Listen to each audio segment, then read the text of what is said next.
Hello guys and welcome back into a new brand video. In today's tutorial, I'm going to show you how to set up shipping rates in WooCommerce. So make sure to watch the video to the end and follow these simple steps. So first, make sure that you are in your admin panel in WordPress.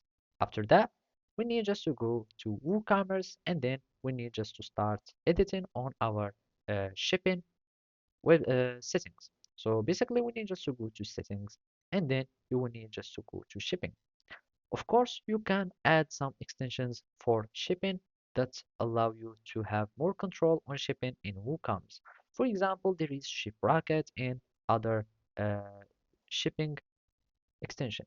You can just type shipping here and then you will find many extensions that you can add to give you more extensive works. As you can see, there is the UPS shipping method and USPS and many other uh, plugins that you can add. And one of them is WooCommerce shipping. And as you can see, it will allow you to start printing the shipping, uh, etc.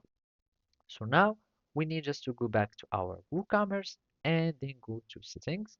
And after that, we need just to go to shipping. So from here, you will find your zones. So basically, we need just to click on add a shipping zone so you can start setting up the rates for this zone.